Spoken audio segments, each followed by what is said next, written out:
اسرائیلی فضائی حملوں کی مہلک ترین رات میں 100 سے زائد افراد ہلاک ہوئے ہیں، فلسطینی وزارت صحت۔ اسلام آباد میں احتجاج کے دوران گرفتار 290 بلوچ کارکن رہا۔ شامی کرد علاقے میں ترک حملوں میں 6 شہری ہلاک۔ وائس آف امریکہ واشنگٹن سے اہم خبروں کے ساتھ سعدیہ زیب رانجھا۔ فلسطینی محکمہ صحت کے حکام کے مطابق غزہ میں اسرائیلی فضائی حملوں میں مہلک ترین رات میں 100 سے زائد افراد ہلاک ہوئے ہیں۔ رہائشیوں اور فلسطینی میڈیا کا کہنا ہے کہ اسرائیل نے وسطی غزہ میں فضائی اور زمینی گولہ باری تیز کر دی ہے۔ فلسطینی وزارت صحت کے ترجمان نے کہا کہ مغازی پناہ گزین کیمپ کو نشانہ بنانے والے اسرائیلی فضائی حملے میں کم از کم 70 افراد مارے گئے، ان میں زیادہ تر خواتین اور بچے تھے۔ اسرائیلی فوج نے کہا ہے کہ وہ اس واقعے کا جائزہ لے رہی ہے اور شہریوں کو کم سے کم نقصان پہنچانے کے لیے پرعزم ہے۔ ہم وائس آف امریکہ واشنگٹن سے آپ سے مخاطب ہیں۔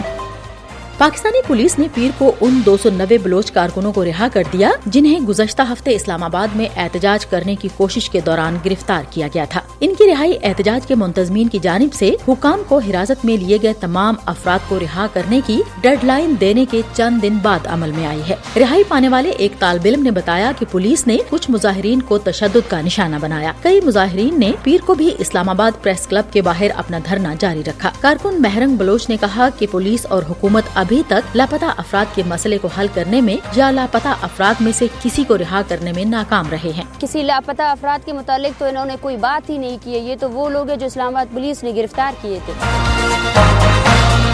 ایران کی وزارت خارجہ نے پیر کو واشنگٹن کے اس دعوے کو بے معنی قرار دیتے ہوئے مسترد کر دیا کہ بھارت کے ساحل پر ایک ٹینکر کو نشانہ بنانے والے ڈرون حملے کو ایران سے فائر کیا گیا تھا۔ امریکی محکمہ دفاع نے ہفتے کے روز کہا کہ ایران سے فائر کیے گئے یک طرفہ حملہ آور ڈرون نے لائبیریا کے پرچم بردار جاپانی ملکیت والے ٹینک کو نشانہ بنایا۔ پینٹاگون نے بعد میں کھلے عام تہران پر اس حملے کا الزام عائد کیا۔ ایرانی وزارت خارجہ کے ترجمان ناصر کنانی نے ان دعووں کو بے بنیاد قرار دیتے ہوئے انہیں مسترد کر دیا۔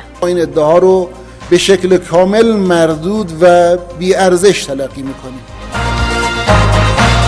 سیرین آبزرویٹری فار ہیومن رائٹس کے مطابق شام کے کرد علاقے میں ترکی کے فضائی حملوں میں 6 شہری مارے گئے ہیں۔ ترکی نے شمالی عراق میں اپنے اڈوں پر 2 الگ الگ حملوں کے جواب میں فضائی حملوں کا اعلان کیا تھا۔ ان حملوں میں 12 ترک فوجی ہلاک ہوئے۔ انقرہ نے اس کا الزام کرد عسکریت پسندوں پر لگایا ہے۔ شام کی کرد خبرساں ایجنسی ANHA نے بھی 6 ہلاکتوں اور 6 کے زخمی ہونے کی اطلاع دی ہے۔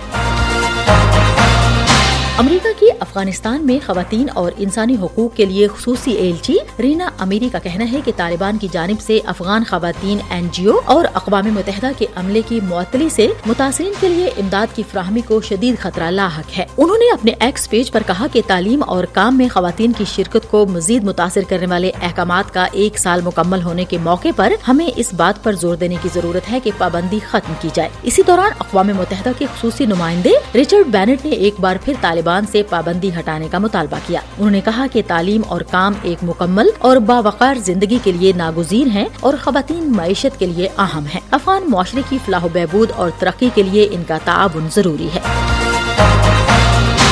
اور 300 سے زائد بھارتی مسافروں کو لے کر نکاراگوا جانے والے طیارے کو فرانس میں انسانی اسمگلنگ کے شبے میں روک لیا گیا تھا۔ یہ مسافر جمعرات کی شام سے ایئرپورٹ پر بند تھے۔ انہیں آج پرواز کی منظوری مل گئی ہے، لیکن فرانسیسی حکام کا خیال ہے کہ بیشتر مسافر کہیں اور جانے کے بجائے فرانس میں ہی سیاسی پناہ کی درخواست میں دلچسپی رکھتے ہیں۔ فرانسیسی حکام متحدہ عرب امارات سے نکاراگوا جاتے ہوئے اصل پرواز کے مقصد کی تحقیقات کر رہے تھے، جس دوران 2 مسافروں کو حراست میں لے لیا گیا۔ ایئر لائن نے ممکنہ انسانی اسمگلنگ میں کسی بھی کردار سے انکار کیا ہے۔